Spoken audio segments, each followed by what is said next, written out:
আসসালামু আলাইকুম লার্নার্স, আশা করি ভালো আছেন। আপনাদের সবাইকে নলেজ স্কুল বিডি ইউটিউব চ্যানেলের পক্ষ থেকে স্বাগতম।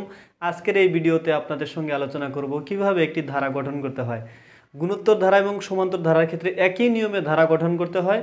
ধারা যেখানে দেওয়া থাকে না, সাধারণত বিভিন্ন পদ দেওয়া থাকে, সেখান থেকে আমাদের ধারা বের করে নিতে হয়। তো কিভাবে আমরা বের করব অনেকে জানতে চেয়েছেন, সেই জন্য আজকের এই ভিডিওটি। সো কথা না বাড়িয়ে শুরু করা যাক। আজকের এই প্রশ্নে দেওয়া আছে যে আমি একটি প্রশ্ন সিলেক্ট করেছি যেখান থেকে আমি একটি ধারা গঠন করব।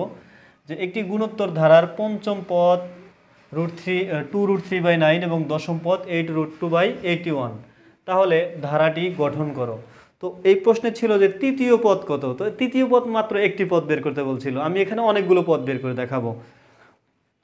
তো আমাদের প্রথমে এই ধারার অঙ্কের ক্ষেত্রে সবচেয়ে গুরুত্বপূর্ণ যেটি, এখানে তিনটি বিষয় কাজ করে। একটা হচ্ছে প্রথম পদ, আর সাধারণ অনুপাত যেটা গুণোত্তর ধারার ক্ষেত্রে, আর সমান্তর ধারার ক্ষেত্রে হচ্ছে সাধারণ অন্তর। অর্থাৎ আমাদের গুণোত্তর ধারার ক্ষেত্রে আমাদের সবচেয়ে গুরুত্বপূর্ণ দুইটা জিনিস হচ্ছে প্রথম পদ, একটা হচ্ছে প্রথম পদ আর একটা হচ্ছে সাধারণ অনুপাত। এই দুটো যদি পাওয়া যায় তাহলে আমরা যে কোনো পদ বের করতে পারবো। সো এই ধরনের অঙ্ক করার ক্ষেত্রে অবশ্যই আপনাকে প্রথম পদ এবং সাধারণ অনুপাত এই দুটো বের করে নিতে হবে। দেওয়া থাকলে তো কোনো কথাই নেই, এখানে কিন্তু দেওয়া নেই। তো এই দুটো প্রথমে আপনারা বের করে নেবেন। যে কোনো অঙ্ক শুরুতে এই দুটো লিখে নিতে হবে। কিন্তু এখানে কিন্তু প্রথম পদও দেওয়া নেই, সাধারণ অনুপাতও দেওয়া নেই। তাহলে যদি দেওয়া না থাকে তাহলে আমরা কি করব? সমাধান। যদি দেওয়া না থাকে তাহলে আমরা ধরে নেব যে ধরি প্রথম পদ সমান হচ্ছে এ, সাধারণ অনুপাত সমান হচ্ছে আর। তো আমরা এই উদ্দীপকের তথ্যগুলো এখন আমরা সমীকরণ আকারে লিখব। অতএব প্রথম শর্তটা দেওয়া ছিল, প্রথম শর্ত মতে পঞ্চম পদ দেওয়া আছে এখানে 2√3/9। তাহলে পঞ্চম পদ আমরা জানি n-তম পদের সূত্র হচ্ছে ar⁻n-9। এটা হচ্ছে গুণোত্তর ধারার ক্ষেত্রে। তাহলে এটা হচ্ছে n-তম পদের জন্য। পঞ্চম পদের জন্য হবে তাহলে ar⁵, এই জন্য হবে এখানে 5, 2√3/9 ইমপ্লাইজ এখানে হবে 5 থেকে 1 বিয়োগ করলে হবে কত? 4 = 2√3/9। এটাকে আমরা 1 নং সমীকরণ দিব। একইভাবে আমরা পরবর্তী সমীকরণও তৈরি করব। যে দ্বিতীয় শর্ত কি ছিল এখানে? দ্বিতীয় শর্ত ছিল হচ্ছে দশম পদ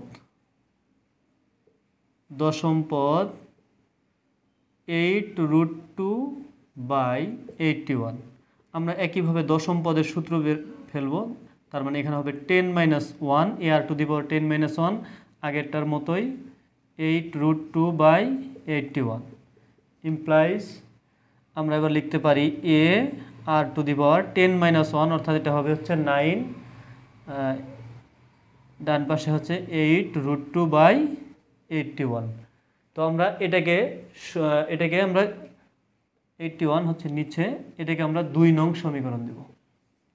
তো এইভাবে দুটি সমীকরণ বের করার পর আমাদের টার্গেট হচ্ছে প্রথম পদ এবং সাধারণ অনুপাত বের করা। তাহলে এই দুটো সমীকরণ থেকে বের করতে হবে। তো একটু খেয়াল করলে বুঝতে পারবেন যে এখানে এ এবং আর এটা কিন্তু গুণ আকারে রয়েছে। যেহেতু গুণ আকারে রয়েছে তাহলে আমাদের বিয়োগ করলে কিন্তু কোনোটা কাটা যাবে না, কারণ এটা হচ্ছে ar⁹9, এটা হচ্ছে ar⁴। পদ হচ্ছে দুটো ভিন্ন পদ, সদৃশ পদ নয়। তো এই ক্ষেত্রে আমরা কি করব? যেটা বড় পাওয়ার আছে এটাকে আমরা এটা দিয়ে ভাগ দেব। তাহলে এই 2 নং সমীকরণকে 1 নং সমীকরণ দিয়ে ভাগ দিব। ভাগ দিলে কি হবে? এ কাটা যাবে, অর্থাৎ এ চলে যাবে। তবে আমরা কি বের করতে পারবো? আর এর মান বের করতে পারবো। পরবর্তীতে আবার এর মান বের করতে পারবো। তাহলে আমরা এখন লিখতে পারি, এটা মুছে দিচ্ছি,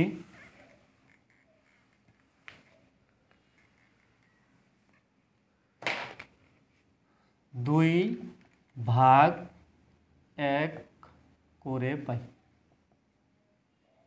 তাহলে 2 নংকে কী করবো? 1 নং দিয়ে ভাগ করব। তাহলে 2 নংয়ে ছিল ar⁹9 আর 1 নংয়ের বাম পাশে ছিল ar⁴।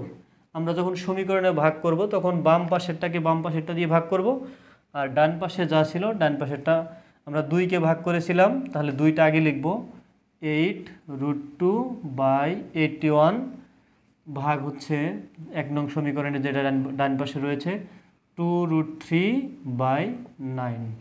এখানে দেখুন এ কাটা যাবে, তাহলে আর থাকবে, ভাগের সময় আমরা জানি একই ভিত্তি হলে এটাও আর এর পাওয়ার, এটাও আর এর উপর পাওয়ার আছে, তার মানে আর একটা লিখে ভাগের সময় আমরা পাওয়ারগুলো বিয়োগ করব, অর্থাৎ 9 থেকে 4 গেলে এটা হবে 5। একইভাবে আমরা এই পাশে লিখতে পারি, এটা আমরা ভাগ চিহ্ন গুণ দিয়ে পরেরটা উল্টো করে দিতে পারি 2√3। তো এখন এখানে কাটাকাটি যায়, 9 9 81, আর এটা দিয়ে আমরা কাটতে পারি 4। তো আমি এখানে আমি একটু ডিটেলসে বোঝানোর চেষ্টা করব যে আসলে এখানে এই আর এর মানটা কিভাবে আমরা বের করি। তো গাইডের মধ্যে অনেক শর্টকাটে দেওয়া আছে, এটা আসলে কিভাবে হয়। এখানে কিন্তু রয়েছে কত, 4√2, আর নিচে রয়েছে হচ্ছে 9√3। তাহলে আর এর মান বের করতে হলে উভয়, যেহেতু আর বের করব, পাওয়ারের একটা সংখ্যা দেওয়া আছে, নির্দিষ্ট সংখ্যা, কিন্তু আর এর কোনো মান দেওয়া নেই, তার মানে উভয় পাশে পাওয়ারটা সমান বানাতে হবে যাতে উভয় পাশের পাওয়ারগুলো বাদ দিতে পারি। তাহলে এখানে 5, তার মানে ওই পাশে আমাদের আর এর মান কোনো কিছুর পাওয়ার 5 আসবে, তাহলে কি আসবে, কোনো কিছুর পাওয়ার আসবে হচ্ছে 5। তাহলে আমরা এই পাওয়ার বাদ দিয়ে আর এর মানটা বের করতে পারবো। তাহলে এই যে 4√2, এই 4√2 সাধারণত আমরা এই 2 গুণন 2, তারপর রয়েছে হচ্ছে 2 অর্থাৎ 2 আর 2 গুণ করলে কত হয়, 4 হয়। তাহলে একটা 2 সমান 2টা √2 লেখা যায়, আর এটা সমান আরও 2টা, আর একটা আগের ছিল, এই হলো 5টা, অর্থাৎ একটা 2 থেকে লেখা যায় 2টা √2, আবার আরও একটা 2 এর জন্য লিখলাম আরও 2টা √2, আর একটা ছিলই এই জন্য আরেকটা, এই মোট হলো 5টা। কীভাবে একটার জন্য 2টা লেখা যায় সেটাও আমি দেখাচ্ছি। এ গুণ করলে কত হয়, এ স্কোয়ার হয়, তাহলে একইভাবে √2 গুণ করলে কি হবে, √2 স্কোয়ার হবে। তাহলে স্কোয়ারের রুট কাটা গেলে কি থাকে, 2, অর্থাৎ একটি 2 এর জন্য আমরা 2টা √2 লিখতে পারি।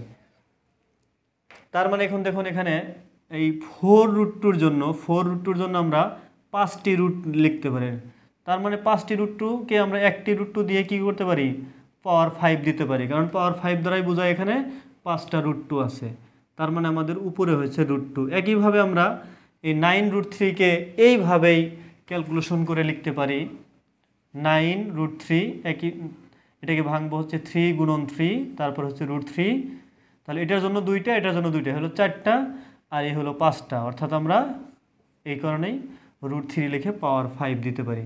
তাহলে এটা ছিল নিচে, তার মানে √3 নিচে হবে, আর পাওয়ার 5 দিলাম। তো এটা হচ্ছে বিস্তারিত ব্যাখ্যা, এটা লিখতে হবে না, জাস্ট আপনার শেখার জন্য। দেখুন এবার আমরা কিন্তু আর এর মান পেয়ে গেছি, তাহলে উভয় পাশ থেকে যদি পাওয়ার 5 আর পাওয়ার 5 বাদ দিয়ে দেই, তাহলে আর এর মান হচ্ছে √2/√3। এবার আমরা এ এর মান বের করব। এর মান কিভাবে বের করব, এই আর এর মানটি ওই পূর্বে যে আমরা দুটো সমীকরণ পেয়েছিলাম ওই সমীকরণে বসালেই কিন্তু এ এর মান পেয়ে যাব। তাহলে আমরা আর এর মান যেটা পেলাম এটা আমরা 1 নংয়ে বসাই, যেহেতু 1 নংয়ে পাওয়ার কম ছিল হিসাব করতে সুবিধা হবে। তাহলে আর এর মান 1 এ বসাই, 1 নংয়ে বসাই, তাহলে 1 নংয়ে ছিল হচ্ছে a r⁴ = 2√3/9, 2√3/9 এটাই ছিল। তো আমরা এবার আর এর মানটা বসিয়ে দেব, তাহলে আর এর মান হচ্ছে √2/√3, তার উপরে পাওয়ার হচ্ছে 4 = 2√3/9। আমি ডিটেলসে করে দিচ্ছি, এটাকে শর্ট করে নিতে পারবেন পরে বুঝলে। তাহলে এখানে দেখুন এটা √2, তার মানে এখানে √2কে আমরা জানি এখানে কয়টা √2 আছে, তাহলে 4, যেহেতু পাওয়ার আকারে আছে তার মানে 4টা আছে, তার মানে 4টা √2, অথবা ক্যালকুলেটরের সাহায্য নিতে পারেন। 4টা √2 আছে, যেহেতু পাওয়ার যার উপর পাওয়ার যত থাকে ওইটা আসলে ওই কয়বার গুণ হয়, তার মানে √2-র উপর পাওয়ার 4 থাকা মানে √2 4বার গুণ আছে, তাহলে এটার জন্য আমরা 2 লিখতে পারি, কিছুক্ষণ আগেই বুঝালাম, এটার জন্য 2 লিখতে পারি। তাহলে 2 গুণ করলে কত হয়, 4, আর নিচে হবে কত, 9। তাহলে এর মান বের করতে হলে শুধু এই পাশে রাখবো, বাকিগুলো ডান পাশে চলে যাবে। ডান পাশে রয়েছে 2√3/9, যেটা নিচে ভাগ আকারে থাকে সাধারণত সমান চিহ্নের অন্য পাশে চলে গেলে সেটা গুণ আকারে হয়ে যায়, অর্থাৎ নিচে ভাগ আকারে ছিল উপরে যা গুণ আকারে হবে, আর যেটা গুণ আকারে ছিল সেটা নিচে এসে ভাগ আকারে চলে যাবে। এই চিহ্নের নিচে আসা মানে এটা হচ্ছে ভাগ হওয়া। তাহলে এবার 9 9 কাটা যাবে, 2 দিয়ে এটাকে কাটলে হবে কত 2। তার মানে আমরা এ এর মান পেলাম হচ্ছে √3/2। তো আমরা প্রথম পদ এবং সাধারণ অনুপাত পেয়ে গেছি। এবার আমরা ধারা কিভাবে গঠন করব। এটা গুণোত্তর ধারা আমি দেখাচ্ছি, আপনারা সমান্তর ধারাও এই পদ্ধতিতেই গঠন করবেন। তো আমাদের এখানে একটু পরবর্তী সুবিধার জন্য আমি লিখে রাখছি, যেহেতু আমি মুছে দিব। তাহলে এ পেলাম হচ্ছে √3/2 আর পেয়েছিলাম হচ্ছে √2/√3, এই দুটো পেয়েছিলাম। তো ধারা কি? ধারা আসলে কিছু পদের সমষ্টি আকারে থাকে, সেটাই হচ্ছে ধারা। মানে অনেকগুলো আপনার পদ দিয়ে কি আকারে থাকে, সমষ্টি আকারে থাকে, একটার পর একটা সাজানো থাকে। তো সেই ক্ষেত্রে কোন পদ আগে থাকে? প্রথম পদ আগে থাকে, তারপর দ্বিতীয় পদ থাকে, তারপর তৃতীয় পদ থাকে, তারপর চতুর্থ পদ থাকে। তো এইভাবে পর্যায়ক্রমে দেওয়া থাকে। তেমনিভাবে আমরা এরকম ওই প্রথম, দ্বিতীয়, তৃতীয়, চতুর্থ এই ধারা, এই পদগুলো বের করতে পারলে আমরা ধারা সাজাতে পারবো। অতএব প্রথম পদ, তাহলে প্রথম পদ আমরা জানি এ দ্বারা প্রথম পদ বোঝায়, এ দ্বারা প্রথম পদ বোঝালে প্রথম পদ হচ্ছে √3/2। তাহলে দ্বিতীয় পদ আমরা বের করব। দ্বিতীয় পদের সূত্র হচ্ছে ar⁻²-1। যেহেতু n-তম পদ ar⁻n-1, তার মানে দ্বিতীয় পদ 2-1। তাহলে এর মান হচ্ছে কত? √3/2। আর এর মান হচ্ছে √2/√3। আর এই যে 2 থেকে 1 বিয়োগ করলে কত হয়? এই যে 1 হয়। 1 থাকলেও যা, না থাকলেও তাই। তার মানে √3/2 গুণন √2/√3। এই যে √3 কাটা যাবে, এবং কিছুক্ষণ আগে আমরা বলছিলাম যে একটা 2 সমান 2টা √2। যেহেতু উপরে একটা √2 আছে, তো আমরা এটাকে ভেঙে লিখতে পারি 2টা √2। তাহলে একটা কাটা গেলে থাকে হচ্ছে 1/√2। তাহলে আমরা দুটি পদ পেয়ে গেছি। এবার আমরা তৃতীয় পদ বের করব। আমি এখানে মুছে দিচ্ছি। তো আমরা দ্বিতীয় পদ পেলাম কত? দ্বিতীয় পদ পেলাম হচ্ছে 1/√2। এবার আমরা তৃতীয় পদ বের করব। তৃতীয় পদ একইভাবে আমরা সূত্র বসাবো, 3-1। তাহলে এ হচ্ছে √3/2, তারপরে আর এর মান হচ্ছে √2/√3। এবার 3 থেকে 1 বিয়োগ করলে কত হবে? এটা 2 হবে। তাহলে √3 নিচে হচ্ছে 2 গুণন, আমরা জানি কোনো স্কোয়ার, যেহেতু 2 পাওয়ার, তাহলে এটা শুধু 2 লেখা যাবে, এটা শুধু 3 লেখা যাবে, স্কোয়ার রুট কাটা যায়। তাহলে 2 কাটা যায়, আগের মতোই এটা হবে √3। আর এই 3কে ভেঙে আমরা কয়টা √3 লিখতে পারি? 2টা √3 লিখতে পারি। এটা কাটা গেলে থাকবে কি? 1/√3।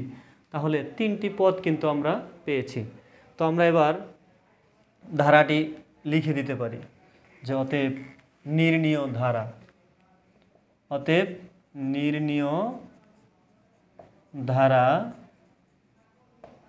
ধারা প্রথম পদ আমরা লিখব √3/2, তারপরটা ছিল +1/√2। অনেক ক্ষেত্রে এখানে মাইনাস আসতে পারে, আপনার এখানে মাইনাস আসবে, অর্থাৎ এখানে যে চিহ্ন আসবে সেটাই লিখবেন, সেটা সামনে হতে পারে। কোনো চিহ্ন না থাকা মানে ওখানে প্লাস রয়েছে। তো এটা হচ্ছে দ্বিতীয় পদ। তারপর তৃতীয় পদ পেয়েছিলাম হচ্ছে 1/√3। আর চতুর্থ পদ দেওয়াই ছিল যে 2, চতুর্থ পদ দেওয়া ছিল 2√3/9। তাহলে এইভাবে আপনারা যে কোনো একটি ধারা গঠন করতে পারবেন। আশা করি বুঝতে পেরেছেন। আজকে এ পর্যন্তই। সবাই ভালো থাকেন, সুস্থ থাকেন। আল্লাহ হাফেজ।